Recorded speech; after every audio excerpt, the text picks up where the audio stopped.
म्हणजे 5 डिसेंबरला देवेंद्र फडणवीस मुख्यमंत्री पदाची शपथ घेणार आहेत असं कळतंय।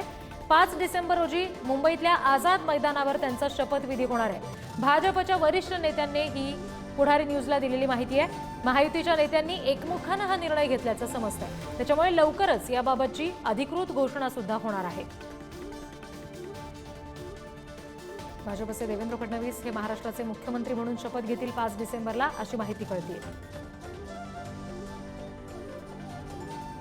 आणखी तपशील आपण घेणार आहोत प्रतिनिधी सुशांत सावंत यांच्याकडून। सुशांत, आझाद मैदानाबरोबरच इतरही मैदानांची चाचपणी झाली वगैरे इथपर्यंत माहिती आपल्यापर्यंत पोहोचलेली। आता फडणवीसांच्या नावावर शिक्कामोर्तब होऊन आझाद मैदान बुक होण्यासंदर्भात सुद्धा काही हालचाली झाल्यात का?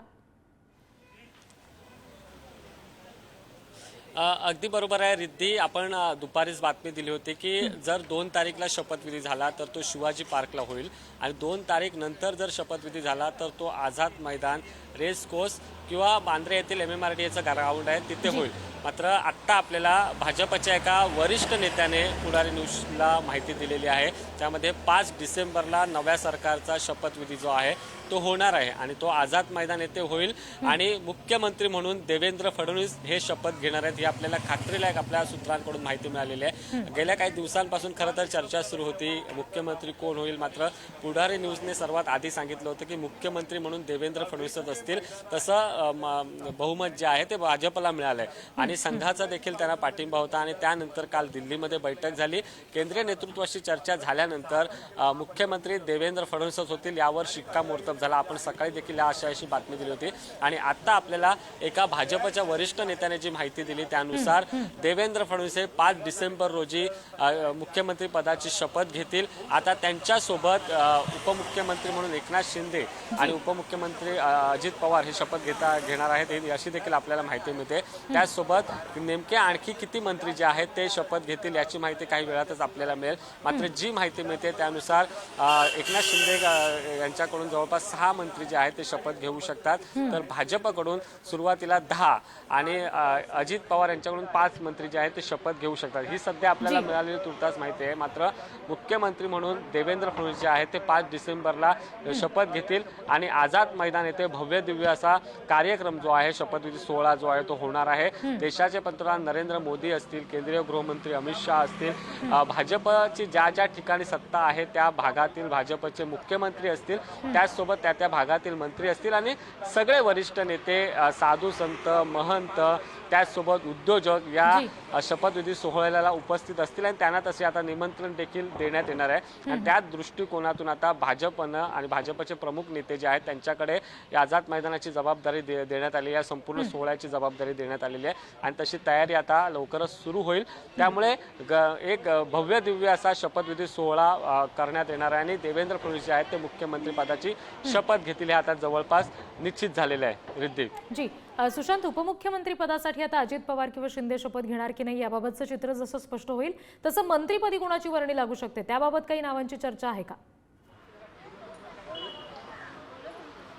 आपण जी माहिती दिली होती त्यानुसार भाजपच्या काही ज्येष्ठ मंत्र्यांना सुरुवातीला शपथ दिली जाईल। त्यामध्ये सुधीर मुनगंटीवार असतील, चंद्रशेखर बावनकुळे असतील, गिरीश महाजन असतील, रवींद्र चव्हाण असतील आणि भाजपचे काही नवीन चेहरे।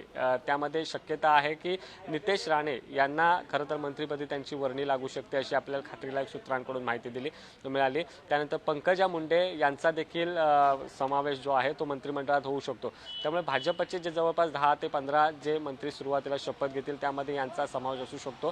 तर आता एकनाथ शिंदे गटाकडून उदय सामंत असतील, दादा भुसे असतील, शंभूराज देसाई असतील यासारखे प्रमुख जे नेते जे मागच्या मंत्रिमंडळात त्यांच्यासोबत मंत्री म्हणून राहिलेत त्यांना कदाचित पहिल्यामध्ये संधी दिली जाऊ शकते।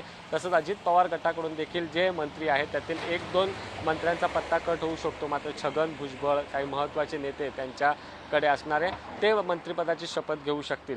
आता भाजपचे मंत्री कोण कोण शपथ घेतील हे एक उद्या किंवा परवा स्पष्ट होईल। कोणाला संधी मिळेल हे 2 दिवसात स्पष्ट होईल, कारण भाजपचा विधिमंडळ नेता जो आहे तो निवडला जाईल। भाजपच्या आमदारांची बैठक जी आहे ती 1 तारीखला होते, संध्याकाळी 4 वाजता खऱ्या अर्थानं मुंबईमध्ये ही बैठक होईल आणि त्यामध्ये एक विधिमंडळ गटनेते म्हणून देवेंद्र फडणवीस यांची नियुक्ती होईल आणि ही नियुक्ती झाल्यानंतर लगेच 1 ते 2 दिवसात भाजपचं खातेवाटप वाटप जे आहे अर्थात कोणाला मंत्री करायचे याची नावं जी आहेत ती निश्चित आहेत. जवळपास भाजपचं सगळं ठरलेलं आहे. मात्र भाजप मंत्री किंवा खातेवाटप करताना काही धक्कातंत्र वापरतंय का हे पाहणं तितकंच महत्त्वाचं ठरणार आहे. कारण आपल्याला जी माहिती मिळत होती त्या निश्चित मी सूरज तुमच्याकडे पुन्हा एकदा येते. आत्ताच्या क्षणाला आपल्यासोबत अजित पवारांच्या राष्ट्रवादीचे प्रवक्ते जोडले गेलेले आहेत सूरज चव्हाण, त्यांच्याशी आपण बोलणार आहोत. सूरजजी, भाजपकडून आता फडणवीस मुख्यमंत्री पदाची शपथ घेतील असं समजतंय. तुमच्याकडून पाठिंबा दिला गेला होता. आता तुम्ही ज्या काही मागण्या केलेल्या आहेत त्याबाबत नेमकं काय घडलंय? त्याबाबतचं कुठलं कन्फर्मेशन तुमच्याकडे आलंय का? कुठली मंत्रिपदं, कुठली नावं असणार, काय? महायुतीच्या नेत्यांची काल बैठक दिल्ली येथे देशाचे गृहमंत्री अमित शहा यांच्या उपस्थितीमध्ये त्या ठिकाणी झालेली आहे आणि त्या ठिकाणी बैठकीत झाल्याच्या नंतर आपले नेते महाराष्ट्रात आले आणि त्या बैठकीत काय झालं, काय ठरलं याबद्दलचं मला वाटतंय अधिकृतपणे पत्रकार परिषद घेऊन आमच्या नेत्याकडनं ते जाहीर केलं जाईल आणि मला विश्वास आहे की ते लवकरात लवकर जाहीर करून महाराष्ट्राच्या जनतेपर्यंत आपल्या माध्यमात पोहोचवण्यात येईल. बरं, तुमच्याकडून ज्या खात्यांची मागणी करण्यात आलेली आहे, विशेषतः अर्थ खात्यासारख्या खात्यांची, त्याबाबत नेमकं काय घडतंय? त्याबाबत तुमच्या काही बैठका खलबतं होत आहेत का? महायुतीमध्ये ज्यावेळेस आम्ही सामील झालो त्यावेळेस या राज्याचा विकास हा दृष्टिकोन ठेवूनच आम्ही सामील झालेलो आहे आणि महायुतीमध्ये निवडणुका लढत असताना तुम्ही बघितलेलं आहे की आम्ही कशा एक दिलानं एक मताने या निवडणुका लढल्या आणि त्या जिंकून दाखवल्या. त्याच पद्धतीनं या महाराष्ट्रातलं मंत्रिमंडळ स्थापन करत असताना सर्वजण एकत्र बसून एकमेकाचा सन्मान राहील अशा पद्धतीचं काम हे महायुतीकडनं केलं गेले आणि लवकरच ते जाहीर आपल्या माध्यमातून महाराष्ट्राच्या जनतेसमोर केलं जाईल. बरं, सूरजजी धन्यवाद ही सविस्तर प्रतिक्रिया.